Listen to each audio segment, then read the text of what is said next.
저는 헤드헌터로서 이제껏 500분 정도를 사전 면접을 진행을 했어요. 동일하게 만나서 드리는 팁이니까요. 안녕하세요. 헤드헌터이자 커리어 컨설턴트 정고철입니다.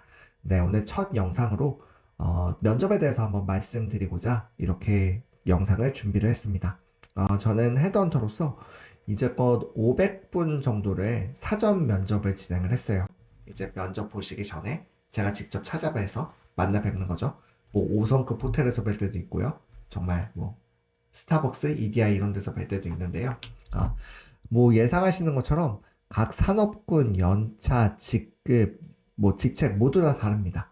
네. 그럼에도 불구하고 제가 동일하게 만나서 드리는 팁이니까요. 아마 면접을 앞두고 계시다라고 하시면 한 번쯤 보고 숙지해 보시면은 그래도 면접을 진행하시는데 도움이 되시리라고 생각이 됩니다. 제가 크게 강조 드리는 거는 세 가지예요. 먼저 면접을 앞두고 제가 이제 면접을 이제 대부분 긴장하시는 분들이 되게 많으세요. 과도하게 긴장하시는 분들이 많으셔서 그걸 풀기 위해서 이제 면접은 이 정도로 준비하시면 됩니다 하고 말씀을 드리는데 그 중에 하나가 톤앤 매너입니다. 톤앤 매너의 경우에는 저는 딱 유관 부서를 만날 때 또는 대관 우리 회사를 대표해서 만날 때 그 정도 톤앤 매너를 가져가시기를 꼭 말씀을 드려요. 그 이유는 저희가 면접이라고 하면 괜히 저희는 우리나라 분들은 내 자신을 파는데 익숙하지가 않잖아요. 아직도. 네, 아직도 익숙하지가 않은 부분들이 있는데 반면에 저희가 어떤 경력직으로서 저희가 그래도 주임 이상이라고 하면 네, 매니저라고 하면 이제 내가 우리 부서의 입장을 대변해서 내가 또 우리 부서를 대표해서 우리 회사를 대표해서 뭔가 협상을 하거나 회의를 하시는데 되게 익숙하실 거예요. 그때 과도하게 긴장하거나 의견을 주장하지 못하는 분은 없으리라고 생각이 됩니다. 다만 면접에서는 그 주체가 이제 회사가 아니라 우리 회사 팀이 아니라 부서가 아니라 나인 것만 바뀌어진 거거든요. 그래서 그 부분에서 똑같이 이제 긴장하지 마시고 스스로를 이번에는 스스로를 한번 팔아보세요. 네, 스스로를 잘 어필해 보세요. 이렇게 좀 말씀을 드리고 있고요. 이직은 결국 제로 베이스라는 걸 말씀을 드려요. 면접에 오시게 되면 모두 다 제로 베이스예요. 그 말씀이 이제 학벌에도 구애를 받지 않고요. 이제 회사 네임밸류에도 구애를 받지 않습니다. 네.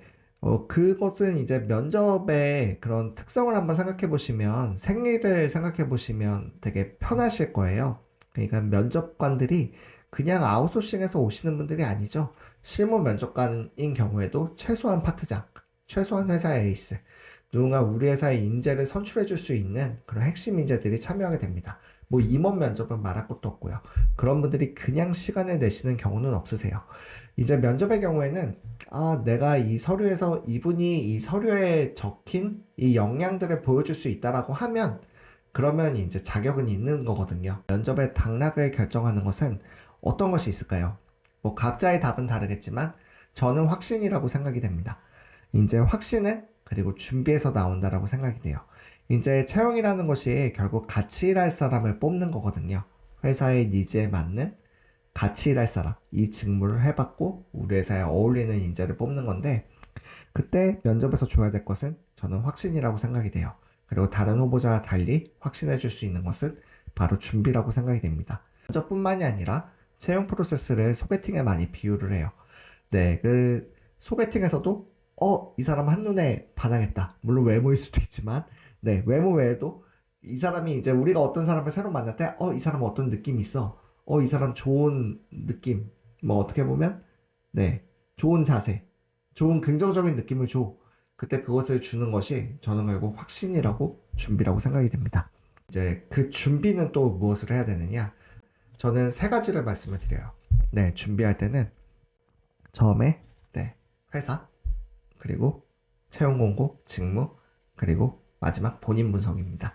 네, 회사 같은 경우에는 흔히 말하는 3C 분석을 많이 쓰죠. 회사, 경쟁사, 고객. 네, 이 부분을 분석을 해보시면은 그것을 통해서 이제 나올 수 있는, 파생될 수 있는 질문들이 많이 있습니다. 이건 나중에 또 차차 하기로 하고요. 그리고 직무 같은 경우에는 해당 채용의 모범 답안이 결국은 채용 공고예요. 이제 현업부서에서 치열한 논의를 거쳐서 우리 회사에 이런 분 뽑아주세요. 이거를 이제 인사팀에 전달해서 진행하는 거기 때문에 네, 그 채용 공고를 보시고 내가 어떤 나만의 답을 줄 수 있을지 내가 어떤 필요를 채워줄 수 있을지 이 부분을 한번 고민해 보시면 좋을 것 같습니다. 네, 이력서 같은 경우에는 일단 여러분의 이력서를 바탕으로 면접을 보죠. 자소서를 내신 경우도 있고 안 내신 경우도 있을 텐데, 근데 제가 경험상 면접이 어렵다라고 하는 그러니까 면접이 되게 어려웠다라고 하는 면접의 경우에는 되게 경력에 대해서 상세하게 물어봐요. 이제 개발자 같은 경우에도, 엔지니어 같은 경우에도, 이 프로젝트 본인이 PM이고 담당했다라고 하는데, 과거에 지난 일이라서 이제 이력서를 쑥 훑어봤을 때는 나 다 아는 거고 다 적었던 거네 이렇게 할 수 있지만 그 가운데 되게 뎁스 있게 한 단계 두 단계 들어가서 질문을 하게 되면 되게 어렵다라고 느끼시는 경우가 많이 있으세요. 그래서 요 세 가지를 꼭 면접을 앞두고 있다라고 하시면 준비를 하시기를 네 권고드리고요. 네, 마지막으로 저는 앞서 제가 전혀 다른 산업군에 또 직무에 연차의 분들을 만나 뵌다라고 말씀해 드렸잖아요. 정말 주니어 막 1년 차에서부터 정말 부사장급까지도 이렇게 만나 뵙고 하는데 그때마다 제가 이제 만나 뵙고 드리는 조언이 공통적으로 드리는 조언이 세 가지가 있습니다. 이 세 가지를 가지고 면접에 임하시라고 말씀해 드려요. 네, 사실 경력에 있어서는 이직의 자료가 경력인데 그 경력과 직무에 대해서는 제가 드릴 말씀이 없는 거죠. 네. 그 외에 이제 세 가지를 가져가시라고 말씀을 드리는데, 첫 번째는 자신감, 두 번째는 겸손함, 세 번째는 진솔함입니다. 먼저 자신감 같은 경우에는 앞서 면접이 결국 제로 베이스라고 말씀을 드렸잖아요. 면접을 진행을 한다라는 거는 내가 내 역량을 그대로 보여주기만 한다라고 하면 이 회사의 구성원이 될 수 있는 자격이 충분히 있는 겁니다. 그렇기 때문에 이제껏 걸어오셨던 족적, 경력을 믿으시고요. 자신감 있게 내가 했던 업무들에 대해서 내가 당신들이 원하는 이 직무를 내가 충실히 수행했고 회사에도 기여할 수 있다라는 그런 마음가짐으로 접근하시면 좋고요. 네, 겸손함의 경우에는 여러분들도 아시는 것처럼 회사마다 그 아레나리 직무가 다 다릅니다. 같은 인사라고 해도, 같은 PM이라고 해도, 같은 개발이라고 해도 그 회사만의 언어와 그 회사만의 롤이 있고 그 회사만의 또 다른 조직, 또 다른 사람들과 이렇게 협력해서 성과를 내야 되잖아요. 그래서 내가 아는 부분들은 자신감 있게 주장했다라고 한다면 이제 내가 모르는 영역에 대해서는 뭐 대인관계라던가 이 부서의 뭐 위임전결이라던가 이런 부분은 내가 충분히 듣고 경청하고 배울 수 있다라는 느낌을 주는 게 저는 되게 중요하다라고 생각이 됩니다. 그래서 자신감과 겸손함을 말씀해 드리고요. 이제 세 번째 진솔함은 어찌 보면 되게 당연한 것입니다. 이제 제가 경험했던 이직 프로세스에서는 오히려 잘 보이려고 할수록 이제 더 탈이 나는 것 같아요. 이제 내가 무슨 말이냐면 내가 아다르고 어다른 거를 조금 다르게 표현하는 거는 괜찮습니다. 하지만 내가 했고 안 했고를 다르게 표현하는 거는 이건 문제가 발생할 수 있죠. 오히려 나중에 발견될수록 더 큰 위험에 처하게 됩니다. 만약에 내가 이렇게 회사의 기대치를 높여놔서 내가 회사에 입사해서 이 업무를 받았는데 내가 실제로 수행한 적이 없고 내가 파셜로만 담당을 했다. 그런 경우에 문제가 될 수 있겠죠. 그래서 저는 요 세 가지를 가져가시라고 말씀을 드려요.